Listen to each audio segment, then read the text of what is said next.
మన పాతకాలం ఆరోగ్య సంప్రదాయాల్లోనే ఇప్పటి ఆధునిక సమస్యలకు సమాధానాలు దొరుకుతాయంటారా? కొన్నిసార్లు వేల ఏళ్లనాటి జ్ఞానంలోనే మనకు కావలసిన పరిష్కారాలు దాగి ఉంటాయి. మరి ఈరోజు మనం ఆయుర్వేదం నుంచి అలాంటి ఒక అద్భుతమైన ఫలం అమలకి గురించి తెలుసుకోబోతున్నాం. ఈ ప్రశ్న నిజంగా చాలా ఆసక్తికరంగా ఉంది కదూ. ఈ విశ్లేషణలో ఈ సంప్రదాయ జ్ఞానం మన ఆధునిక జీవన శైలికి ఎంతవరకు ఉపయోగపడుతోందో పరిశీలిద్దాం.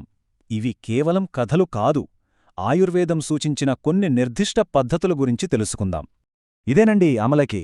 చూడ్డానికి చిన్నగా ఉన్నా సరే ఆయుర్వేదంలో దీన్ని ఒక దివ్యౌషధంగా భావిస్తారు. దీని ప్రాముఖ్యత చాలా ఎక్కువ. అందుకే దీన్ని ధాత్రి అని కూడా అంటారు. అంటే అచ్చం తల్లిలా చూసుకుంటుందనర్థం. సరే, మరి ఈ అమలకి గురించి ఇంకాస్త లోతుగా చూద్దామా? అసలు భారతదేశంలోని వేర్వేరు సంస్కృతులలో దీనికి ఎన్ని పేర్లున్నాయో, అది ఎంత ముఖ్యమో ముందు చూద్దాం. ఈ స్లైడ్ చూస్తేనే అర్థమవుతుంది కదా దీనికి ఎన్ని పేర్లున్నాయో. హిందీలో ఆమ్లా, తమిళంలో నెల్లికాయ్, మన తెలుగులో ఉసిరికాయ్, ఇలా ఎన్నో. ఇది మన దేశ సంస్కృతిలో, మన జీవితాల్లో ఎంతగా కలిసిపోయిందో చెప్పడానికి ఎంతకంటే మంచి ఉదాహరణ ఏముంటుంది చెప్పండి. ఓకే, ఇప్పుడు అసలు విషయానికొద్దాం. ఆయుర్వేదం అంటే కేవలం వ్యాధి లక్షణాలను తగ్గించడం కాదు, శరీరంలో ఒక బ్యాలెన్స్ తీసుకురావడం. మరి ఈ అమలకి అంతర్గత ఆరోగ్య సమస్యల కోసం సాంప్రదాయకంగా ఎలా ఉపయోగపడుతుందో తెలుసుకుందాం. మధుమేహం. ఈ రోజుల్లో ఇది ఎంత పెద్ద సమస్యో మనందరికీ తెలిసిందే. కాని ఆయుర్వేదంలో దీన్ని ప్రమేహమని పిలుస్తూ అమలకితో ఒక అద్భుతమైన పరిష్కారం సూచించారు. అదేంతో తెలుసా? పద్ధతి చాలా సింపుల్. ఈ స్లైడ్లో చూస్తున్నట్టుగానే 1 మిల్లీలీటర్ల తాజా అమలకి రసంలో జస్ట్ ఓ 3 గ్రాముల పసుపు పొడి కలపాలి. దీన్ని రోజుకు 2 సార్లు భోజనానికి ముందు తీసుకుంటే శరీరంలో మంచి మార్పు వస్తుందని ఆయుర్వేదం చెబుతోంది. ఇక మరో సమస్య ఎసిడిటీ, లేదా ఆయుర్వేదంలో చెప్పే ఆమ్లపిత్తం. ఇది మనలో చాలామందికి తెలిసిన సమస్యే కదా. దీనికి కూడా ప్రకృతి మనకు ఒక మంచి దారి చూపిస్తోంది. ఈ పరిష్కారానికి మనకు కావాల్సినవి కేవలం 3 పదార్థాలు, అన్నీ ప్రకృతి నుంచే. మన అమలకి, శతావరి వేరు, ఇంకా చక్కెర. ఇక్కడ ముఖ్యంగా గమనించాల్సిన విషయమేంటంటే ఇవన్నీ సమాన పరిమాణంలో ఉండాలి. మరి దీన్ని ఎలా వాడాలి అంటే, ఫస్ట్ ఈ పదార్థాలను పొడి చేసుకోవాలి. ఆ తర్వాత కేవలం 5 గ్రాముల పొడిని తీసుకొని నెయ్యి మరియు తేనెతో కలపాలి. దీన్ని ప్రతిరోజూ ఉదయం పరగడుపున తీసుకోవాలి. అయితే ఇక్కడో చిన్న కండిషనుంది. ఆ కండిషన్ ఈ నెంబరే, 40. అవును, పూర్తి ప్రయోజనం పొందాలంటే ఈ పద్ధతిని ఏకధాటిగా 40 రోజులపాటు పాటించాలి.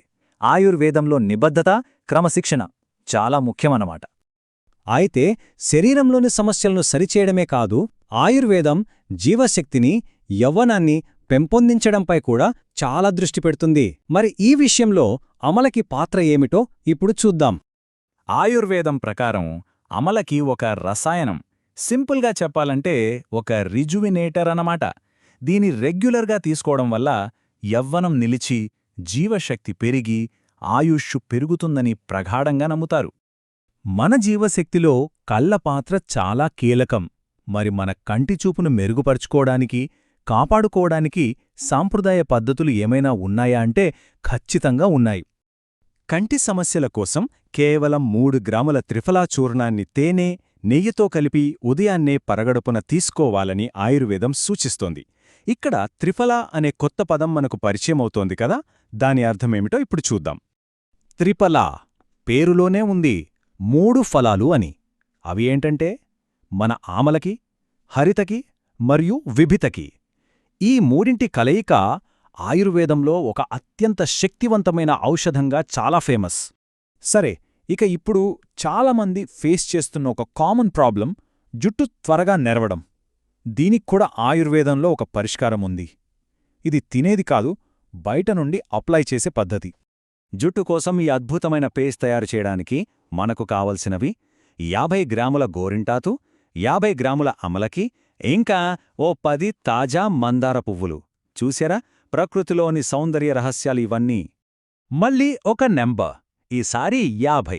ఈ మిశ్రమంలో మన కథానాయకుడైన అమలకిని 50 గ్రాముల మోతాదులో వాడతాం.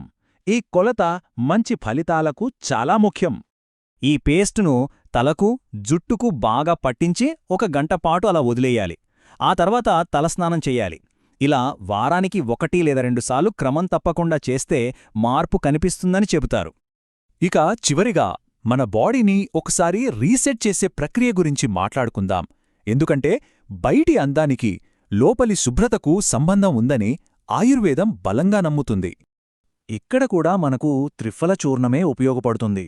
రాత్రి పడుకునే ముందు 10 నుంచి 15 గ్రాముల త్రిఫల పొడిని వేడినీటిలో కలిపి తీసుకుంటే అది సులభమైన విరేచనకారిగా పనిచేసి శరీరాన్ని శుభ్రపరుస్తుందన్నమాట.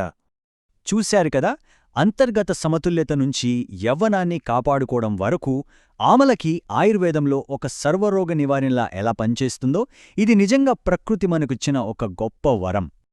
కాబట్టి మనం ఆలోచించాల్సిన ప్రశ్న ఏమిటంటే, అమలకిలాంటి ఈ ప్రాచీన సంపద నుండి మనం నేర్చుకొని మన ఆధునిక ఆరోగ్య ప్రయాణంలో ఎలా స్ఫూర్తి పొందగలం?